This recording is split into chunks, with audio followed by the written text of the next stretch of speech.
নমস্কার। Spiritual bulletin চ্যানেলের সকল শ্রোতা ও দর্শককে জানাই সাদর সুস্বাগতম। আমাদের কাছে একটি প্রশ্ন এসছে। প্রশ্নটি হলো, ইষ্টমূর্তি ধ্যান করতে গেলে যদি অন্য দেবদেবীর মূর্তি আসে তখন কি করব?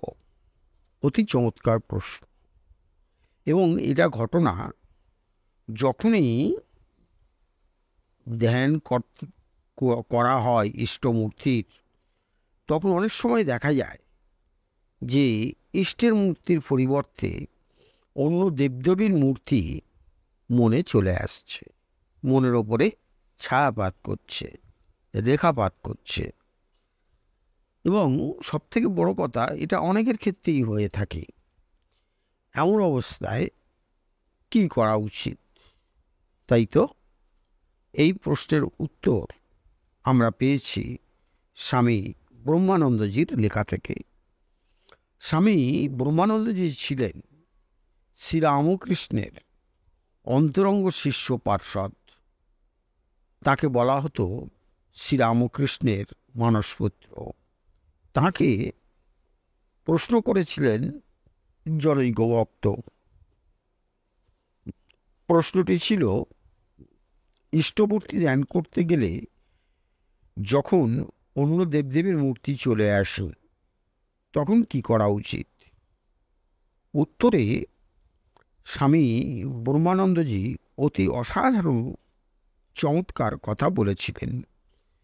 তিনি সেই ভক্তকে বলেছিলেন, ইষ্টমূর্তি ধ্যান করার সময় যদি অন্য দেবদেবীর মূর্তি চলে আসে, জানবে এ খুব ভালো। আমার ইষ্টই নানা দেবদেবীর মূর্তিতে আমার কাছে আসছেন। এইরূপ ভাববি যে তিনি এক, আবার তিনি বহু। নিজের ইষ্টমূর্তিকেও দেখবি, আবার অন্যরূপে যিনি আসছেন তাকেও দেখবি। এইভাবে করতে থাকবি। করতে করতে এক সময় বুঝতে পারবি যে যিনি ইষ্ট তিনি নানান রূপে আসছে। এইভাবে করতে করতে কিছুদিন পর দেখতে পাবি যে ইষ্টতেই সব, অন্যান্য দেবদেবী আর কি, তারা ইষ্টতেই সবাই লয় হয়ে যাচ্ছে। আশা করি আজকের আলোচনা সত্যিই আপনাদের খুব ভালো লেগেছে। আর ভালো লেগে থাকলে প্রতিদিন যেভাবে লাইক, শেয়ার, কমেন্টস করেন তেমন করবেন। আর যারা এখনও আমাদের এই চ্যানেলটি সাবস্ক্রাইব করেননি, তারা অবশ্যই চ্যানেলটি সাবস্ক্রাইব করে আমাদের পাশে থাকবেন। আজকের মতো বিদায় নিচ্ছি।